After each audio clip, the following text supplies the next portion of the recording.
Balaji Hindi tarot में मैं कृष्णा दास फिर से आ गई हूँ आप लोगों की स्वागत करने।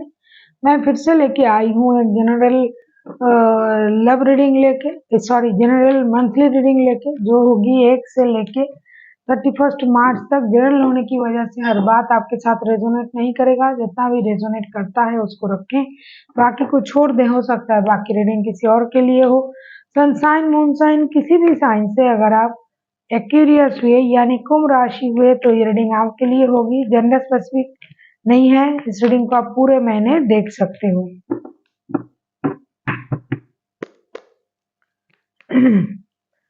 देख लेते हैं एक्यूरियस यानी कुंभ राशि पूरे महीने में आपकी पूरे महीने की एनर्जी कैसे रहने वाला है। देख लेते हैं एक्यूरियस आपकी पूरे महीने की एनर्जी कैसे रहने वाला है।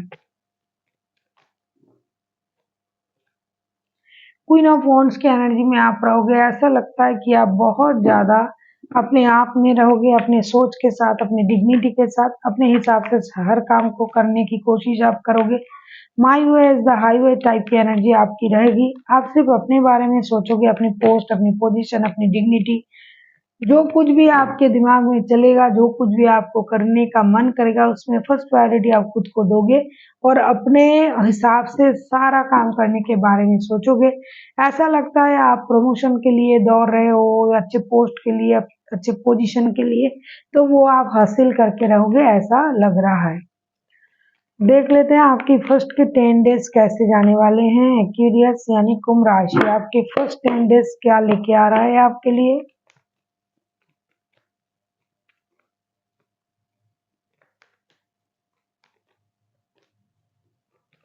वक्त बदलने वाला है। ऐसा लगता है कि आपके अच्छे वक्त शुरू हो रहे हैं और जिस चीज का आपको इंतजार था, हो सकता है वो मिल सकता है अभी। जैसे empress, emperor, king of cups and 7 of pentacles के कार्ड आए हैं। ऐसा लगता है कि आप काम तो बहुत अच्छे से कर लोगे। अच्छे पोस्ट को हासिल करना, जो आपकी दिली तमन्ना थी, जो आपकी दिल की ख्वाहिश थी, वो आपको मिलने जा रहा है। पोजीशन, पोस्ट, डिग्निटी, आपको कोई अच्छा पोस्ट ऑफर किया जाएगा। आप खुद उस पोस्ट के काबिल खुद को बनाओगे और आप ऑलरेडी हो और उसको आप इनहेंस भी करोगे। कहीं आप बड़े घर, बड़े ऑफिस खरीद सकते हो, कहीं आपको प्रमोशन मिल सकता है, बड़े बिजनेस के साथ आप जुड़ सकते हो, या फिर आपका बिजनेस एक्सपैंड हो सकता है, प्रमोशन मिल सकता है। ये आपकी जो मटेरियलिस्टिक जो चीजें हैं वो आपको बहुत ज्यादा गेन देगा इस महीने। शुरुआत में ही दिखाई दे रहा है, लेकिन ऐसा लगता है कि आप इमोशनली थोड़ा सा खुद को इम्बैलेंस पाओगे। आपको ये लगेगा कि जो इमोशनल अटैचमेंट मुझे फील होनी चाहिए किसी के साथ भी, कोई भी रिश्ते में, तो वो आपको नहीं होगा। आपको किसी की टेक्स्ट, कॉल, मैसेज की इंतजार रहेगा। रिश्ते में स्टेबिलिटी आ जाए, इसकी इंतजार आपको रहेगी। साथ ही साथ आप अपने इमोशन को हाइड भी करोगे, बहुत ज्यादा मैच्योरिटी दिखाओगे, क्योंकि हो सकता है इमोशन बहुत ज्यादा दिखाने की वजह से परेशानी हो रहा था। तो ऐसा भी लग सकता है, हो सकता है कि आप अपनी इमोशन को हाइड करोगे। आपको किसी की मैसेज का, टेक्स्ट का, कॉल का आपको इंतजार रहेगा और आप बेसब्री से उन रिश्ते की जो अटैचमेंट है उसे पाने की इंतजार आप करोगे। हो सकता है इसी रिश्ते में आपने पास्ट में बहुत ज्यादा इन्वेस्ट किया था आपने, तो अभी उस रिश्ते से उसका रिटर्न आ जाए, इसकी इंतजार आपको रहेगी। और कुछ लोगों के लिए ऐसा भी हो सकता है कि कुछ वही पुराना रिश्ता आपको दोबारा से मिल जाए, इसकी इंतजार आपको रहेगी, ताकि आप नए तरीके से रिश्ते को शुरू कर पाओ। देख लेते हैं मिडिल के 10 डेज। ऐसे में कह सकती हूँ कि आपका फिजिकल हेल्थ बहुत अच्छा रहेगा, फाइनेंशियल स्टेबिलिटी तो रहेगी, लेकिन मेंटली थोड़ा सा आप खुद को परेशान पा सकते हो और उसको आप खुद ही कंट्रोल कर लोगे, ऐसा लग रहा है।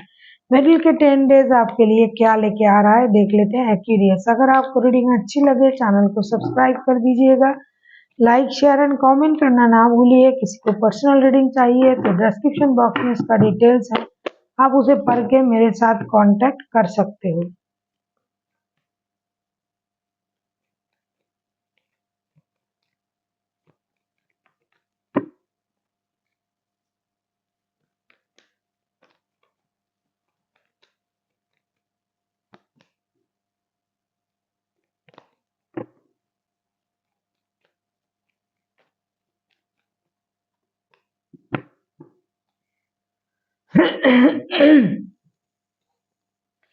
मिडिल के 10 डेज जो लेके आया है आपके लिए the fool, page of pentacles, 2 of wands के कार्ड। ऐसा लगता है आपको जिस चीज की इंतजार मंथ की शुरुआती तौर पे था, वो उस इंतजार को आप कैरी फॉरवर्ड करोगे। कुछ नए एडवेंचर को आप अपने लाइफ में उसको एंजॉय करोगे। कहीं आप घूमने जा सकते हो, पहाड़ों में, नदियों में जहाँ झरने हैं। कुछ नए एसेट्स खरीद सकते हो अपने परिवार के लिए, खुद के लिए। आप कुछ नया कपड़ा, नया मतलब अपने आप को ग्रूमिंग करना, कहीं घूमने जाना, रिस्क लेना, जैसे कि एक एडवेंचर में चले जाना जहाँ आपने कभी नहीं गए हो, और अपने आप को एक नए तरीके से देखना, अपने आप को नए तरीके से प्रेजेंट करना, अपने लाइफ को जीरो से शुरू करना, ये ऐसी सोच आपकी रहेगी। फिनेंशियल स्टेबिलिटी के लिए भी आप कुछ नया कर सकते हो, क्या कोई नया जॉब, बिजनेस, या फिर उसमें कोई प्रॉफिट वगैरह आपको हो सकता है। उसके साथ आप उस प्रॉफिट के पैसों से आप कहीं घूमने जा सकते हो, आप कहीं प्रॉपर्टी खरीद सकते हो, कहीं समुंदर वाले इलाके में आप जा सकते हो, विदेश में जा सकते हो, विदेश से कोई किसी के साथ आपका रिश्ता जुड़ सकता है। कहीं से आपको कोई टेक्स्ट, कॉल, मैसेज की इंतजार जैसे कि पहले रहता वैसा ही रहेगा, लेकिन आप खुद से कोशिश करके उन चीजों को सुलझाने के बारे में नहीं सोचोगे। लेकिन अगर कोई आपके तरफ आता है, कोई पुराना रिश्ता, पुरानी जॉब, तो आप उसके बारे में सोचोगे, आप डिसीजन तो लोगे, लेकिन जितना हो सके खुद की फायदे के हिसाब से आप डिसीजन लोगे। ऐसा लगता है आप नए चीजों को, एडवेंचर में जाना, नए चीजों को अपने लाइफ में जगह देना, और नए तरीके अपना के आप कुछ नया करने के बारे में सोच सकते हो। आपको किसी के साथ कोई नया रिश्ता शुरू करने में भी आपको थोड़ा-सा डिसीज़न लेने में चिंता करना पड़ेगा, रुकना पड़ेगा, लेकिन ऐसा लगता है कि आप जितना भी सोचोगे, अपने ही बारे में सोचोगे, और सोच समझ के अगर आपके फ़ायदा रहे उसमें, चाहे जॉब के, चाहे बिज़नेस के, चाहे रिलेशनशिप के, तो ही आप उस रिश्ते में जाओगे, वरना नहीं। अपनी लाइफ को आप अपने हिसाब से जीना पसंद करते हो, और आप करोगे भी। कुछ नए चीज़ों को आप अपने लाइफ में करने की कोशिश करोगे, कोई नया पर्सन आपके लाइफ में एंट्री ले सकता है, लेकिन आप रिश्ता उन्हीं से रखोगे, उन्हीं हिसाब से रखोगे अगर आपको उसमें फ़ायदा हुआ तो। मेंटली एंड फिज़िकली आप बहुत ज़्यादा स्ट्रॉन्ग रहोगे। फ़ाइनेंशियल स्टेबिलिटी आपके पास जैसा था, वैसा रहेगा। हो सकता है कहीं से और थोड़ा आपको पैसा मिल सकता है।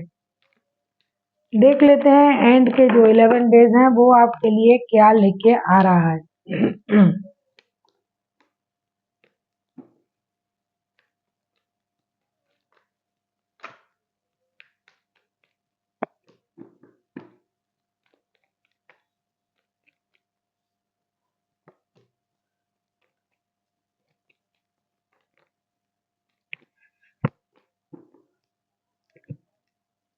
जैसा कि मैंने कहा, मिडिल के 10 डेज में आपके लाइफ में कुछ नया आ सकता है, नए बंदा या बंदी।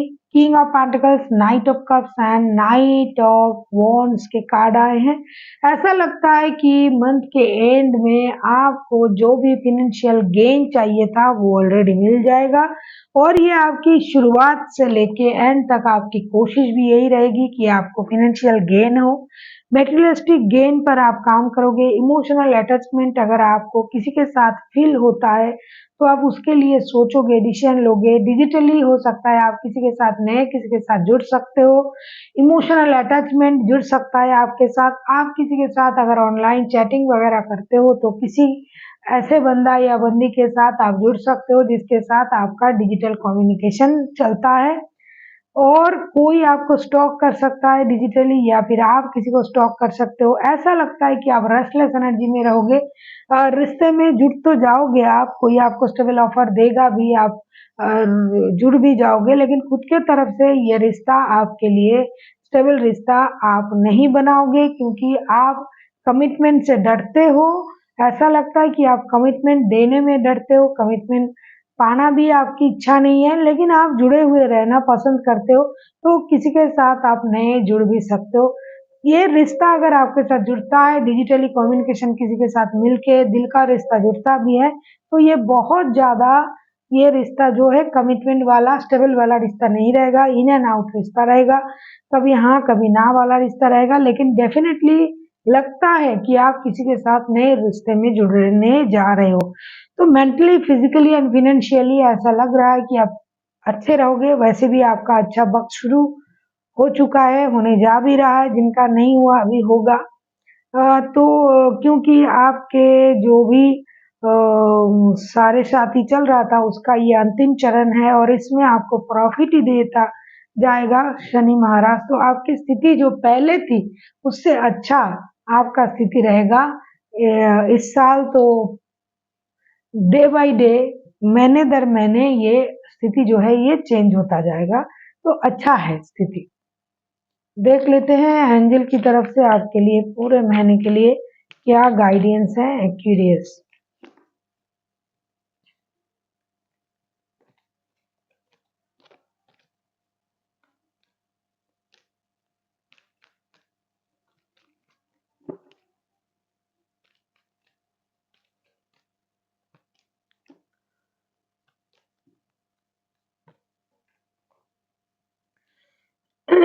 सिचुएशन विल बी इम्प्रूव, ये तो कार्ड ही बता रहा था, मैंने भी बताया आपको। Ask your angel with in next few weeks.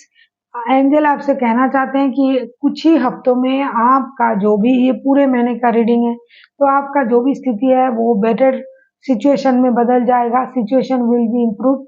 आपकी जो भी मेहनत है, जो आपने किया है मेहनत, वो रंग लाएगा, आपकी स्थिति में परिवर्तन होगी, यूनिवर्स की ब्लेसिंग्स आपको मिलेगी।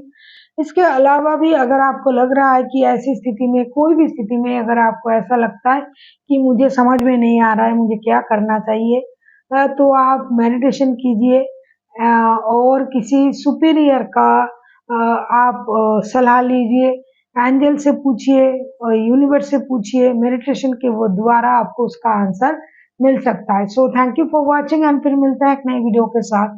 तब तक के लिए स्वस्थ रहिए, मस्त रहिए और वीडियो देखते रहिए।